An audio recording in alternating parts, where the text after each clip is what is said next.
Please welcome the Dean of the School of International and Public Affairs, Merit E. Jano, and the President of the Republic of Kosovo, Dr. Vjosa Osmani Sandriu.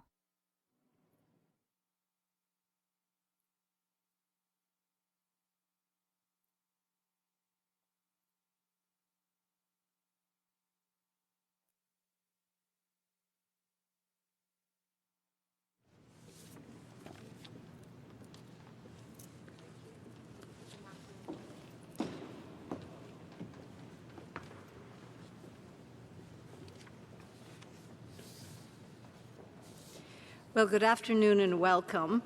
I'm Merit Jano, Dean of the School of International and Public Affairs at Columbia University, and it's my enormous pleasure to welcome you to today's World Leaders Forum. Thank you for being with us here in person. It is really exciting to be able to gather in person, as well as so many students and friends with us virtually. Thank you all for joining us. Columbia University is truly honored to welcome to the World Leaders Forum today Her Excellency Vjosa Osmani, President of the Republic of Kosovo. Thank you very much, Madam President, for being with us today. President Osmani was elected really in a historic fashion in just this past April to lead the Republic of Kosovo, securing the highest number of votes of any presidential candidate in the nation's history. And as president, she has put forward an agenda that's focusing on a series of reforms that, in her words, will tackle the daily acute problems of Kosovo citizens. This includes reforms to health care and education, reducing unemployment, fighting corruption, and strengthening the rule of law and justice, among other crucial issues. At the same time, the President has looked outward to the region and globally, emphasizing the importance of normalizing relations with Serbia through ongoing dialogue, and is working with the international community to accept refugees from Afghanistan. Prior to assuming the presidency, she spent many years as a member of Parliament. Indeed, she was elected 4 times to that body and served as the first female Speaker of the Parliament, and she chaired the Committee on Foreign Affairs, the Committee on European Integration, and was Deputy Chair of the Committee on Constitutional Reform, an extraordinary range of experiences. She's been active in politics and government for most of her professional life, serving as Chief of Staff to the former President, Senior Advisor on Legal Affairs and International Relations. In that role, she represented former President Sandriu in the commission that drafted the Constitution of the Republic of Kosovo and represented Kosovo in its case for independence. She's a lawyer by training, earning her law degree from the University of Pristina, as well as a master's and PhD program degrees from the University of Pittsburgh. So we are truly honored to hear her today and to hear her thoughts and her experiences and thoughts of the future at the World Leaders Forum, and her remarks are entitled A New Chapter in Kosovo's Foreign Policy, Strengthening Statehood and Relations with the United States. I'm very happy when I hear countries are interested in strengthening relations with the United States. We look forward to the discussion to follow, which will be moderated by Professor Alexander Cooley, a great expert on the region and director of the Harriman Institute at Columbia University, which is celebrating its 75th anniversary. Please join me in welcoming the President with us today.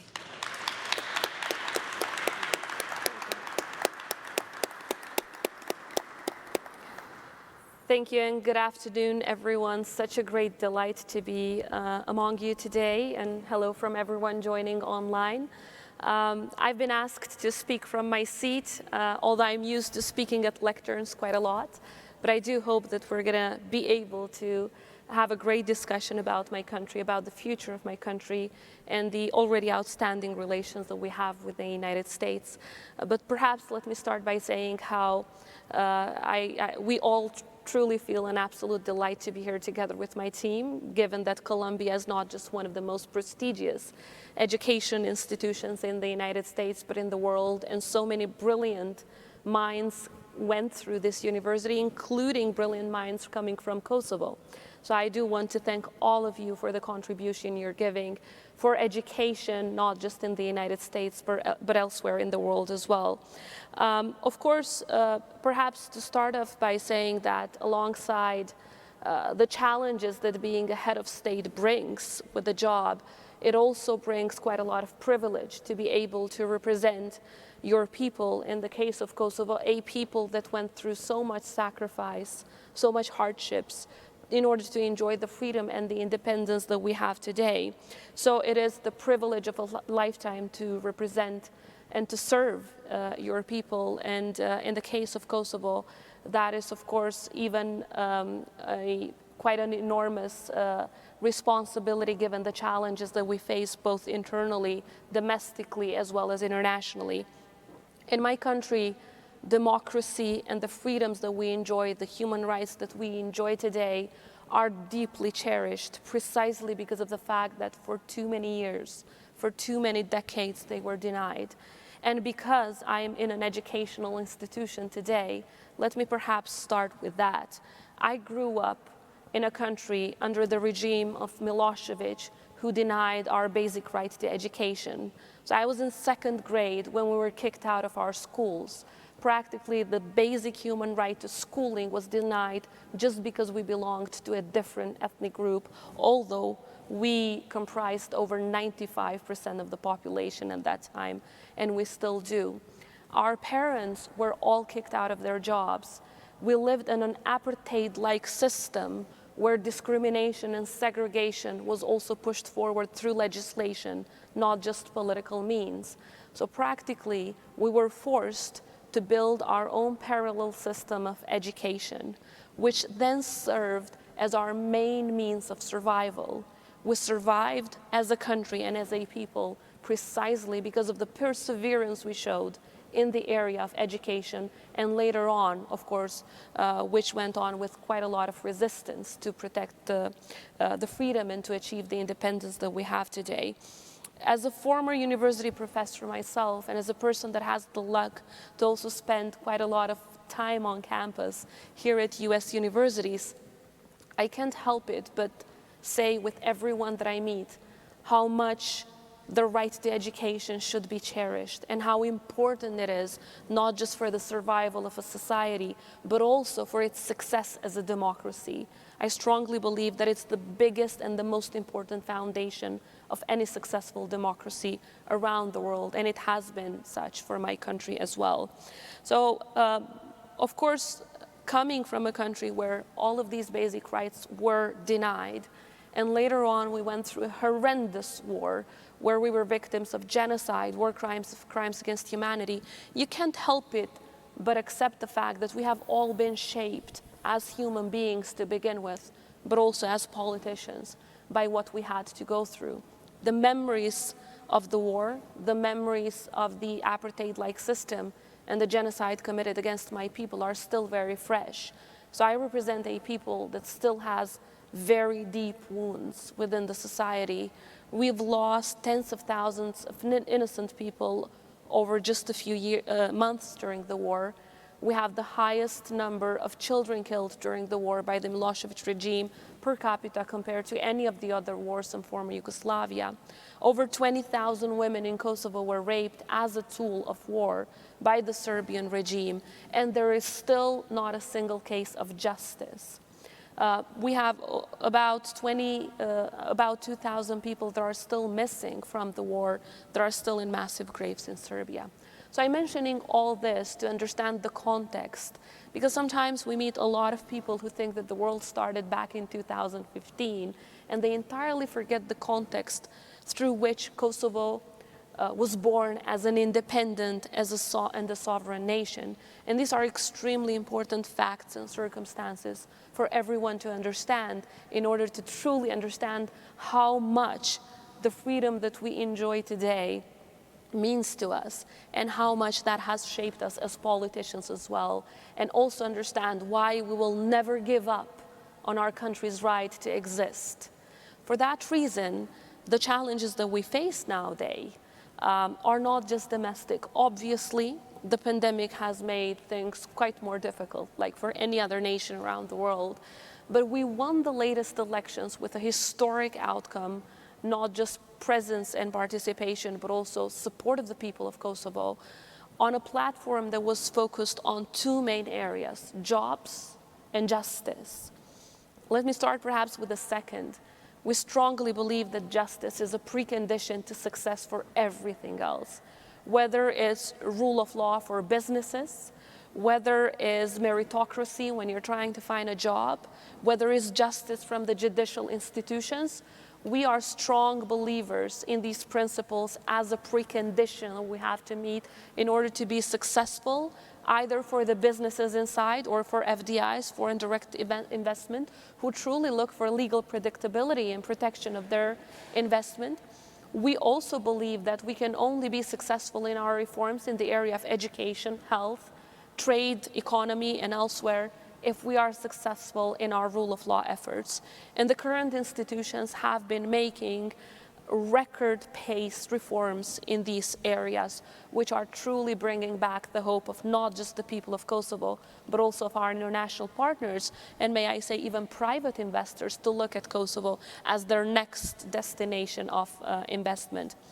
I'm very lucky to be representing the youngest population in Europe also in terms of age. So our country is 13 years old, younger than every one of you here in the room, but our people are also very young.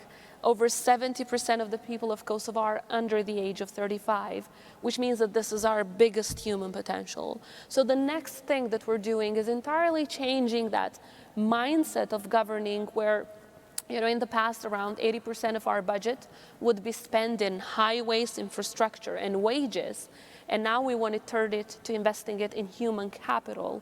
Because, look, we don't have to reinvent the wheel. We have to look at countries that really had problems with poverty and unemployment, and how did they solve it? One of the key issues here is investing in your human capital, and this is, of course, education to begin with, health, creating new jobs, especially for youth. And in my country, also for women, we have a very high inactivity rate among women, and this is a particular focus of mine as President of the Republic, but also of the government and all of the institutions of Kosovo. So investing in human capital, we believe, will pave the way for sustainable and long-term economic development.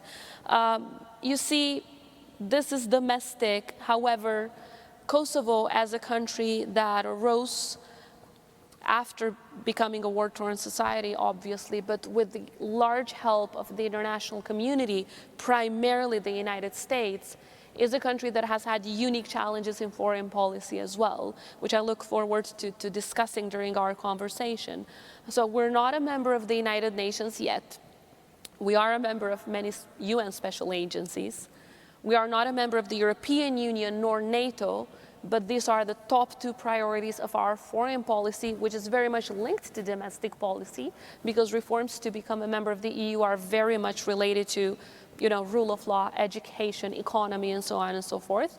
And lastly, it's not like, you know, it is easy for us like it was with other members of the UN. They would directly become members of the UN, and they didn't have to seek individual recognitions on a bilateral basis. For us, it's different. We have to meet every country, some to meet many times for many years, until we convince them to recognize our sovereignty and independence. But one thing that made things much easier for us, actually two things. The first was the great support we have received from the United States and other European partners, and perhaps even beyond Europe, during this process of strengthening our statehood and state-building process. And the second is the fact that the International Court of Justice decided, through an advisory opinion back in 2008, a process in which I had the luck to represent the country alongside a team, that Kosovo's independence did not violate international law. And this has removed quite a lot of doubt from many countries who had questions and concerns in the past. The struggle is still continuing. We're still working hard to strengthen our statehood, to fight for more recognitions and for more memberships. Because becoming a member of an international organization, ultimately, it's not about just having a seat at the table. ultimately the end beneficiary are the people of your country. Whether you're a member of Interpol, through which you fight cross-border crime, or a member of the Council of Europe, through which your citizens can get access to the European Court of Human Rights, therefore you increase the level of protection of human rights, or a member of the WHO, of course an organization that especially is relevant nowadays. All of these ultimately change the lives of our people for the better, which is why I'm so focused on this particular issue as well, because it's not just about being a stronger state, it's about really making the lives of your citizens easier.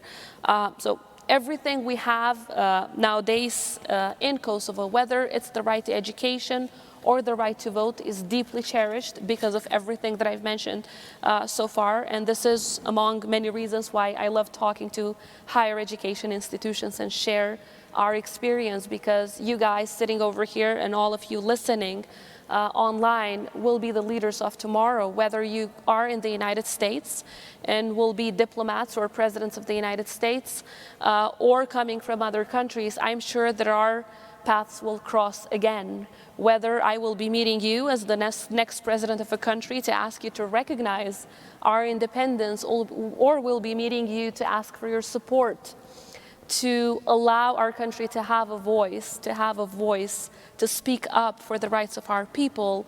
I look forward for these paths to cross, and I look forward to this conversation, obviously.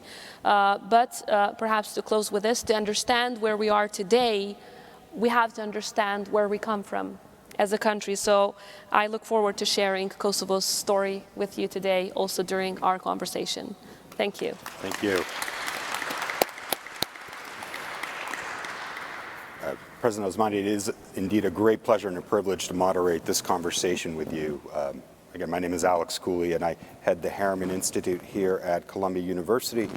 I'm particularly struck by the moment that we're in, where there's a lot of talk about the retreat of the West, the rise of emerging powers, Russia, China, the possibility that democracy now is very much on the back foot as opposed to the front foot. And given Kosovo's partnerships with the European Union, its eventual membership perspective, the close relationship with the United States, the privileging of democracy, as you mentioned in your comments, how do you view this moment, both as a head of state and also as a distinguished scholar of international law? Is there a set of policies and measures we can take up to halt back the tide of this democratic recession? Is this a matter of staying true to our values? How do you see the world and the challenges that we're confronting at this moment? I'm so glad you brought this up. I think looking back at the history of the Western Balkans and the destruction that the wars brought there, every one of us needs to learn a great lesson of what happens when there is a recession on democracy. What happens if there is an appeasement towards autocrats or war criminals? What happens if we forget that we can only be successful if we truly work on our shared values? So for Kosovo, there has never been any doubt that the reason why we want to join the European Union, it's not just economic. For many countries, it may be economy. For us, it's because the union as such is based on the values that we share, the values for which we fought since medieval times. And for that reason, the value of our democracy, the value of freedoms, whether it's freedom of speech, freedom of media, or other kinds of civil rights and liberties, are at the foundation of the creation of our state. And no matter the fact that we're a very small country, we try to speak up about the importance of fighting for these values, about the importance of not allowing any country to get a shortcut. But they have to meet the values of rule of law, democracy, and other freedoms before, let's say, they join the European Union, or before they get the chance to be treated as an important actor in decision-making internationally. And this takes me to the influence of Russia and China, and I'll stop perhaps a little bit more with respect to Russia. our country, not perhaps specifically, because we're one of the few countries in the region that has always rejected Russian influence. Even during the time of the pandemic, we're the only country in the region that rejected Russian and Chinese vaccines. We've only accepted vaccines that were approved by the FDA or EMA, the European organization that deals with vaccines. But also economically and in other aspects, we have not allowed for that influence to come forward. However, we're having a big problem in terms of security threats towards our region. And this is primarily happening because of the malign influence from Russia using Serbia as the trampoline for their influence in the region.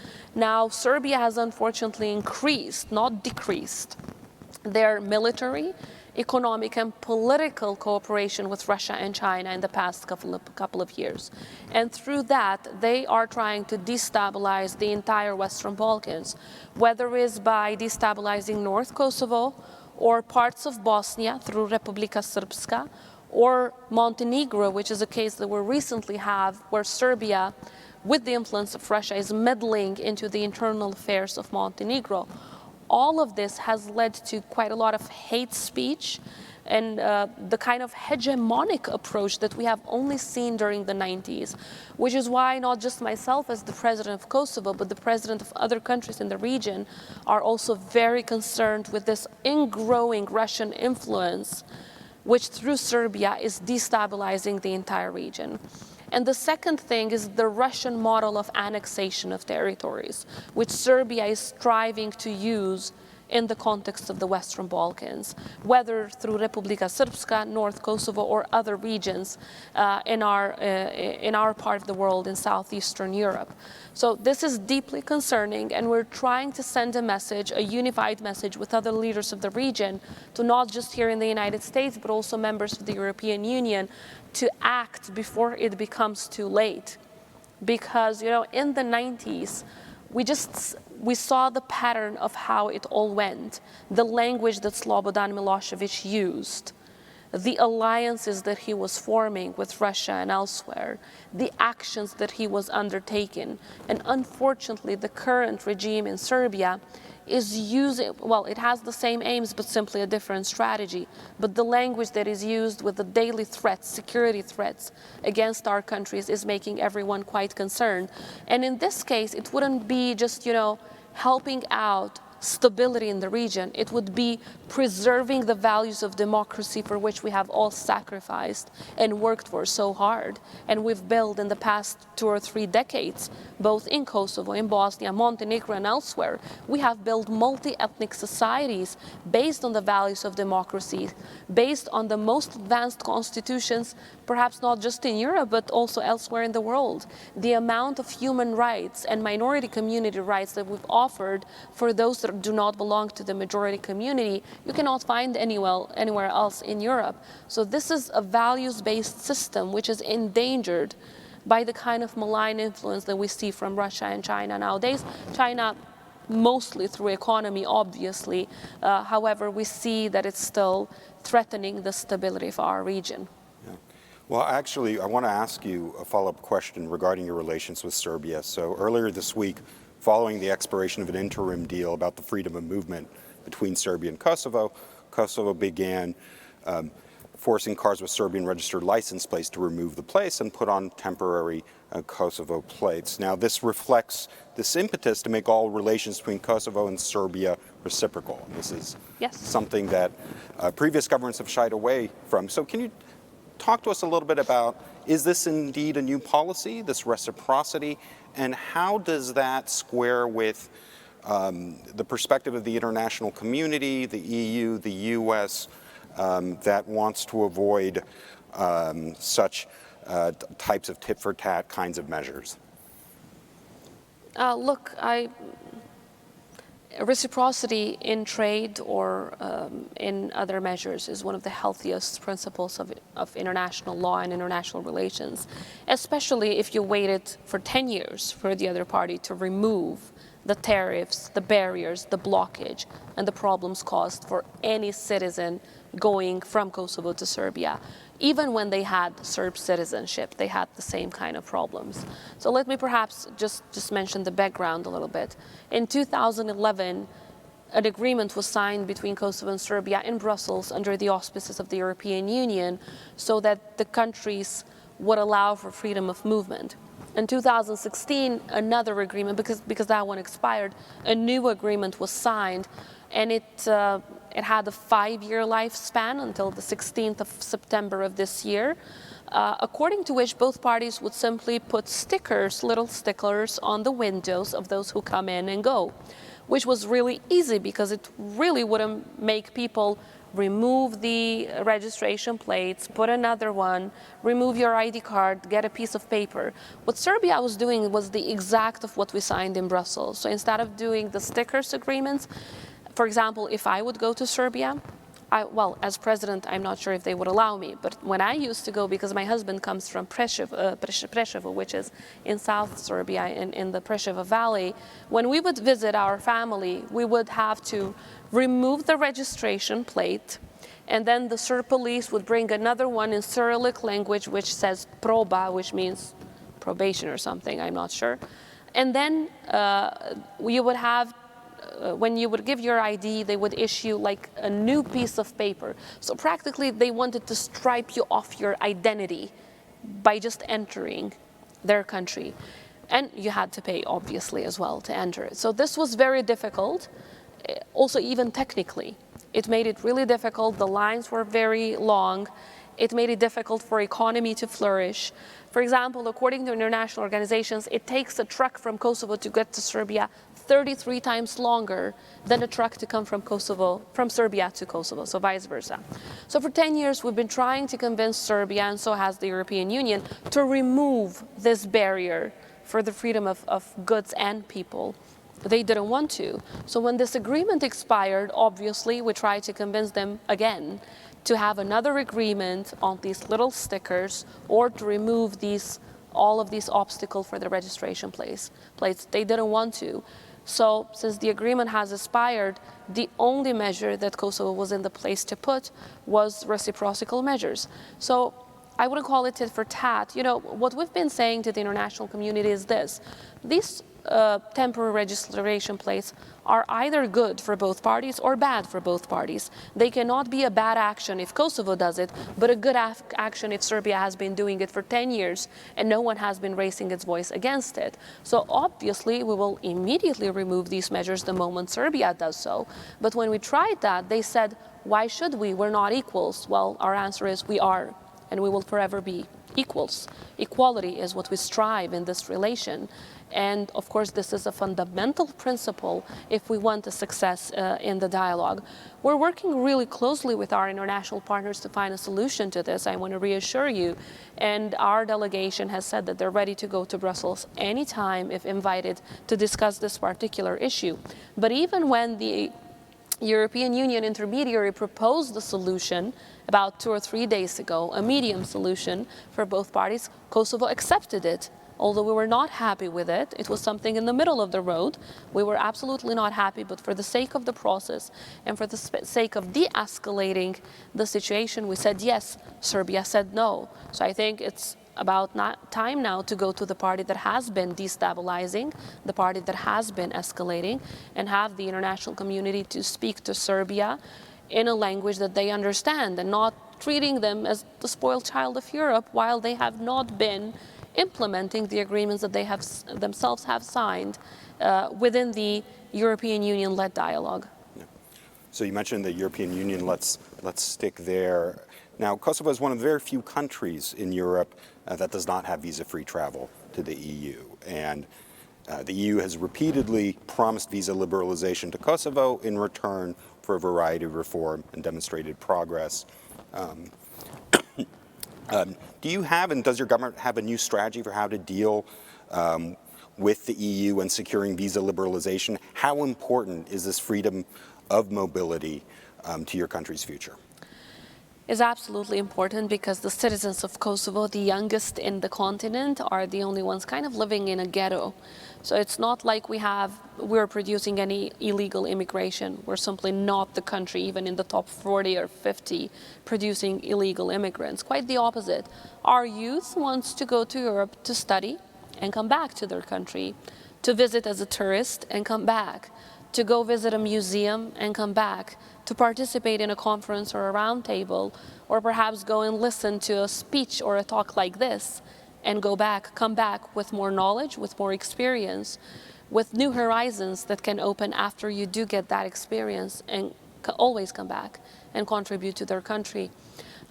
You rightly pointed out that the EU promised many times already that we will be getting visa liberalization in exchange of reforms. Those reforms turned into 95 benchmarks, which is called the Visa Liberalization Roadmap, drafted by the European Union, have all been implemented and fulfilled many years ago. It's been more than 3.5 years that the European Commission, which is the body that gives the recommendation and tells the other member states whether we have fulfilled these benchmarks or not, they've said many times that we have fulfilled these benchmarks. So they have issued a positive recommendation to the member states in favor of visa liberalization for Kosovo. After that, the European Parliament voted twice, overwhelmingly with 2/3 majority, in favor of visa liberalization for Kosovo. Now, to be honest, it's up to the political domestic considerations of each and every country. But look, this process should have never been about politics. It's very technical. It has been technical for every one country that is now benefiting from visa liberalization. From Venezuela to countries in our region, they all have visa-free travel for the European Union, and not the tiny Kosovo with 1.8 million. Who are, next door to every European Union member state. So it's obviously a process that is absolutely unfair. We have delivered. Now it's up to the European Union to deliver. The strategy is this. We're working individually and very intensively with those member states that still have concerns. There are 2 or 3, not more than that. And I think we're being successful. Well, we need to be patient. We need to be patient. At the same time, we're offering them this. We're saying, look, we have fulfilled all of the criteria. Nevertheless, if you have any question or concern, how about you send your teams to Kosovo? Whether it's about rule of law, foreign affairs, economy, education, anything, send your team so that expert teams can sit down and see for themselves in the ground whether any of these concerns are actually reasonable or simply something that they've heard from others. But another unfair thing that happens in our region quite often is that, they're unhappy with some other country and then they punish you for the unhappiness that they have with that other country. But this is truly not the process with how the process is built within the EU. The way how it's built is technical benchmarks. You tick, we tick. That has not happened in the case of Kosovo, which is why, once again, to call on the European Union to deliver, to keep their promise. Otherwise, it's also an issue of their credibility in our region, not just an issue of visa liberalization for the people of Kosovo, which is, I strongly believe, also a human rights issue, a freedom of movement issue. Well, if we could also turn our attention now to another important partner, perhaps the most important partner and ally, the United States. Of course, this has been a tumultuous month in U.S. foreign policy. The withdrawal from Afghanistan caught many by surprise, as did the speed of the collapse of the government in Kabul. And we heard from certain allies their concerns about what does this mean for U.S. credibility in its alliances? Is there a fear of abandonment of commitments that have been made? How do you view your relations with the U.S. and particularly this issue of credibility? Is Afghanistan in the way we left of concern to you? What are the similarities and differences in these situations as far as you're concerned? Well, perhaps to start saying this, the difference is quite big in terms of the political comparison of what happened in Afghanistan and what happened in Kosovo. We were victims of a genocidal regime which left Kosovo after the NATO humanitarian bombing.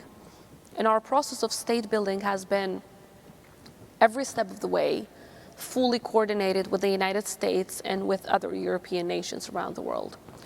around the continent. Now, given this, and given the fact that there are still NATO forces, including US forces, situated in Kosovo, and given the fact that we've received reassurances, both from the United States as well as other NATO members, that they see Kosovo as an important place for the security of the entire region and the entire European continent, we have no reason to believe that we would be abandoned. Because it's not just a question of Kosovo security, it's a question of security in the entire European continent. Second, what is in common? I think human suffering is in common. Human suffering that we see in Afghanistan and what we had to go through in Kosovo obviously brings quite a lot of painful memories to all of us, which is why we're the first nation in the world to give the green light to receive Afghan citizens in Kosovo, especially the Afghan US allies who went through the special visa immigrant applications in the P2 category. We've discussed and agreed with the President Biden administration back in July that we will be receiving within the capacities that our small country offers. But I think, although small, we have shown our big heart, because I think it's so important in a time of need that you lend a helping hand. And for us, this process has been important for twofold reasons. One, because we could, 22 years after the democratic world did not turn their backs on us, but saved our lives, opened their doors. I'm a former refugee myself, and I know, alongside over 1 million Kosovars, what it means to have that open door and to have safe haven to survive. So now, 22 years after, we can give back. We can help the international community as a small country, but perhaps sometimes with a bigger impact than we are big as a country, to show that we can do something to help peace and security in the world. And secondly, it has been for us a moral obligation. It was very personal. What we saw, people leaving, and just the scenes of taking a little kid over the fences to save your life, it's the exact scenes you could see in Kosovo. So for us, it brought back every single memory that we had to go through. And for that reason, we couldn't close the doors. We opened the doors to save lives, to be there for these people who needed us. And obviously now, they're going through the application process for their permanent homes, whether in the United States and elsewhere. And we've been working very closely with the Biden administration to make sure that this process goes as smooth as possible, as well as with NATO allies. Once again, Kosovo has shown NATO who its true friends are. So I do hope now that we're going to get the support of NATO members to join that organization, because in times like these, we are all tested whether we truly are contributing to peace and democracy around the world. No. If I may switch gears before our student questions, you mentioned in an interview, Kosovo is not only ready for a female president, but voted for one. And the role of women is increasing in your country in unprecedented ways.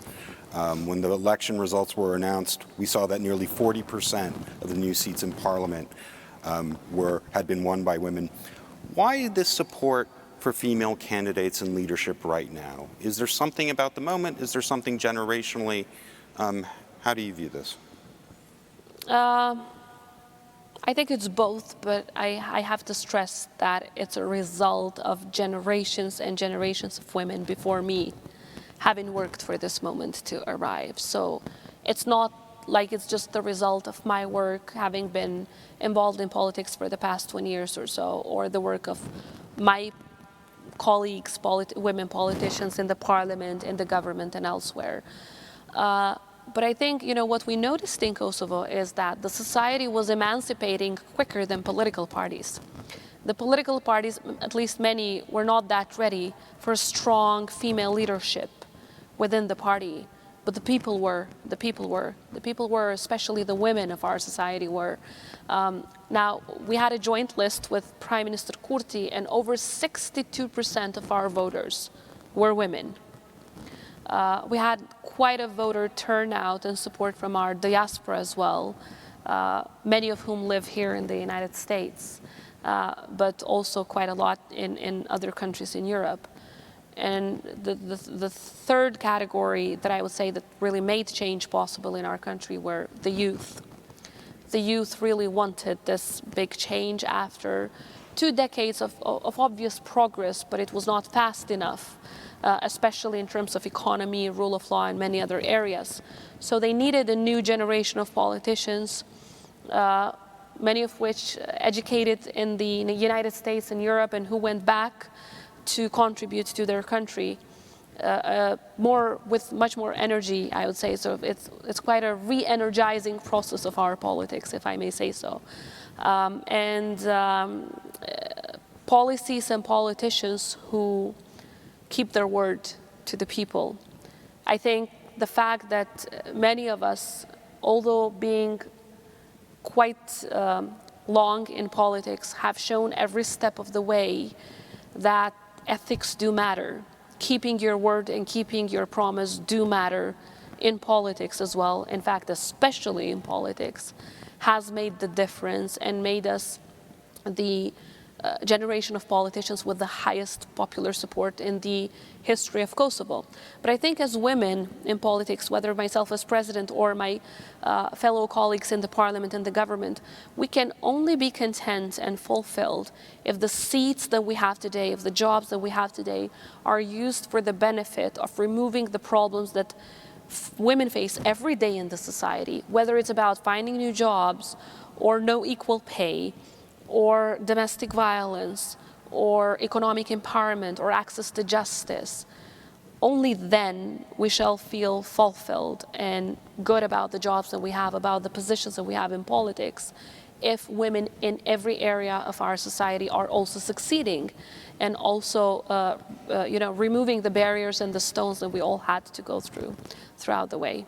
Thank you. So let's launch into the hybrid part of our session and take some student questions. So we're going to take some questions over Zoom. What I would ask each of you to do is state your name so President Osmani knows who is asking the question, as well as your Columbia school or program that you are part of. So yes, please, first question. Hello, my name is Olivia Sealer, and I am a student at Columbia College at Columbia University. And I was wondering if in the Balkan region, would it be better to have a nationalistic model of society where people of certain religions and nationalities cluster together, or a multi-ethnic and pluralistic model like in the United States? And then also, what would you comment on the current policies of Poland and Czechoslovakia?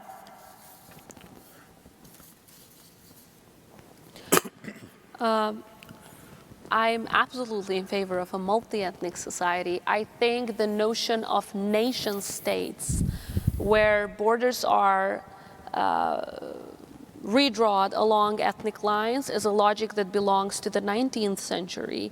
And if you want to see the results of such policies, just look at what happened during the 90s in the Western Balkans. It was exactly these nationalistic hegemonic policies where just because you belong to different ethnicities, the regime thought that they had the right to kill you.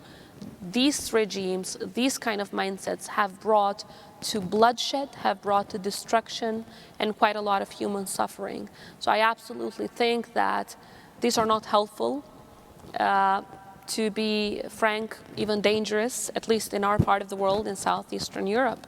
Obviously, every part of the world has a different history, has a different background, a different context. So the word nationalistic can mean different things to different people.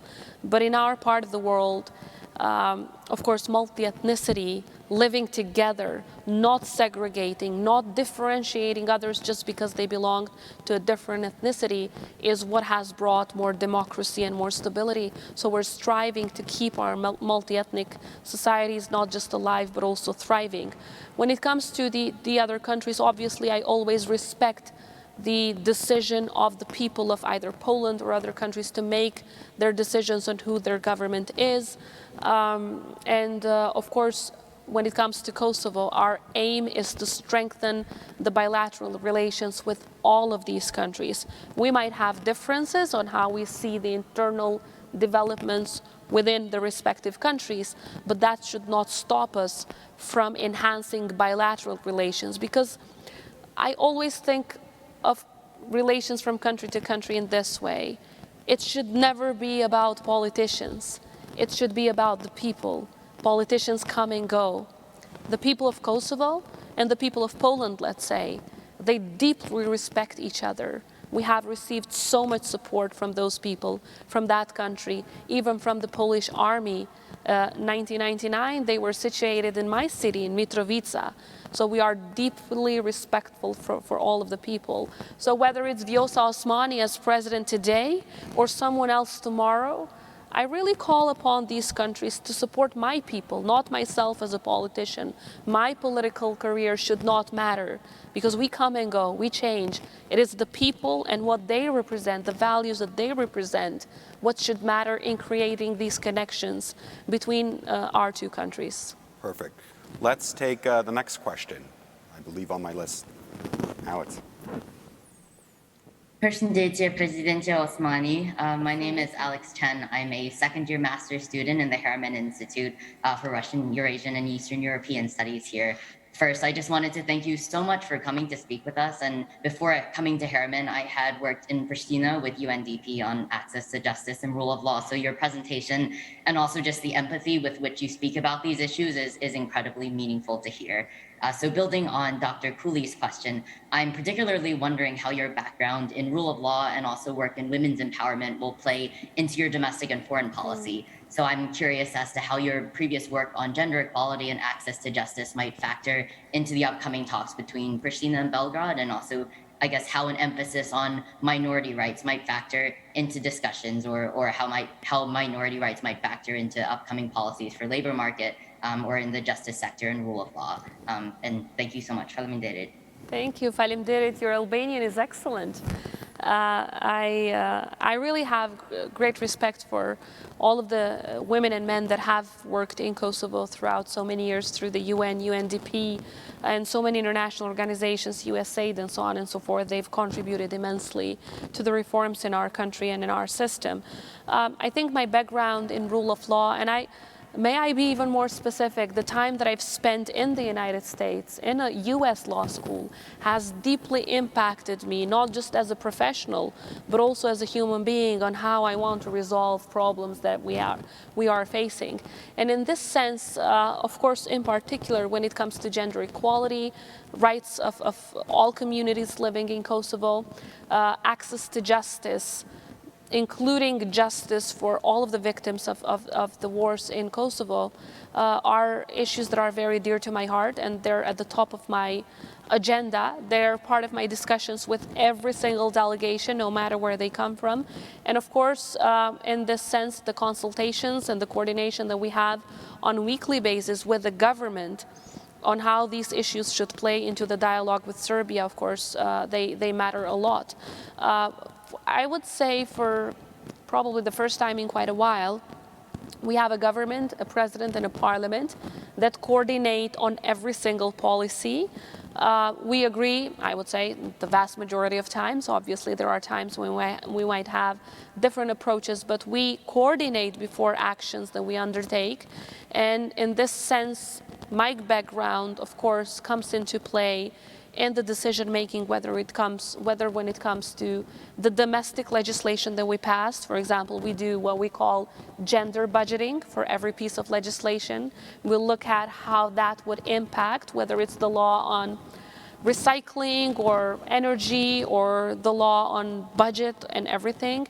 We make sure that we look at these pieces of legislation from a gender perspective as well, and then from a youth perspective as well, from the perspective of minority communities. So all these really come into play in every decision that we make, whether locally or when we talk with our international interlocutors. Obviously, when you sit down with an international organization and you're trying to convince them either for a loan or for an international agreement or for a donation, this comes to play a lot. It really matters when you speak also in professional terms, not just, as a politician, in professional terms. You know how to argue, you know how to be compelling and convince them to either help you build a hospital in Kosovo or donate for a youth project or give a loan for another women empowerment project. These really come into play a lot and have been helpful, at least in my career. Thank you. Let's move to another question. Please.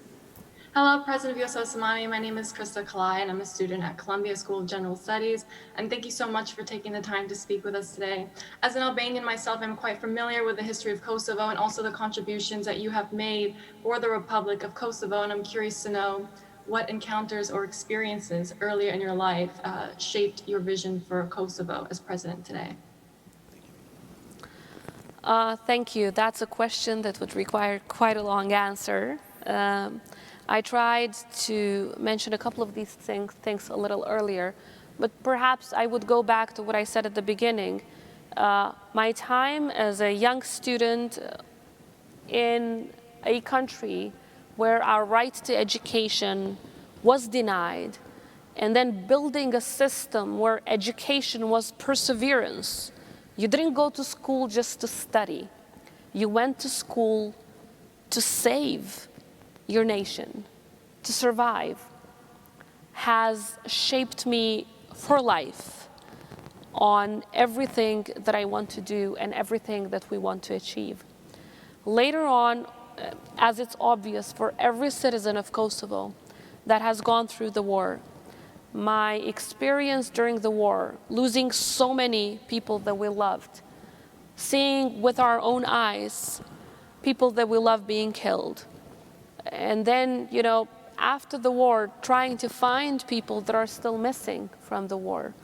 All of these make you understand the value of life, the value of freedom, and the value of the country, the independent and sovereign country that we have today. And every single time that an important decision is in front of you, you have to think how many of your compatriots that have been killed during the war could have been in this seat today.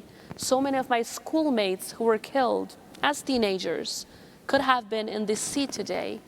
So beyond my obligation as a politician, I always think that before that, it is my obligation as a human being to remember every soul lost, every life lost, and to also do it for them. Because only then you truly understand the true weight and the true responsibility of your job. For every little kid who was killed and lost his or her life, even before they turned 1, even before they knew their own name, and for every other young person who could have been, a winner of the past elections and celebrate together with us and now become an important part of Kosovo's young history, we have to do it for them as well. And obviously, it is something that every day makes us understand the value of freedom, but at the same time, it makes us understand how important it is for all those who survived, for the young generations in Kosovo, to build a path forward, to look forward, to have a much brighter future than what we had to go through, not to go through the obstacles, not to have the same kind of instability, to feel safe to begin with, to feel safe, which is the most basic thing, to feel safe, but also to feel that they can prosper in their own country and not to look at their perspective outside of the country.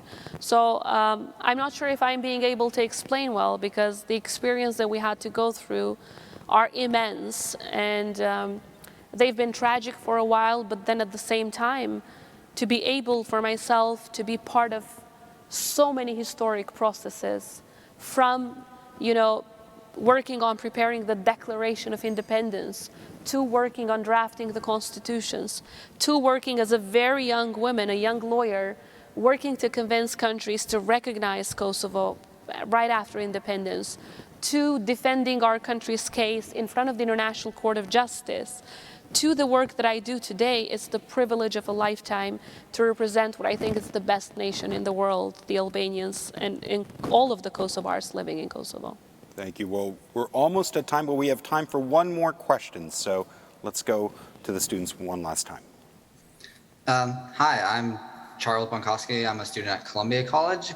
I was wondering, you mentioned a lot about justice for the victims of the war, and I wanted to ask, like, what does that look like? What will it look like in Kosovo when, like, what will it look like to have that happen? Are some of the trials in The Hague or the Kosovo Specialist Chambers sort of a step forward on that?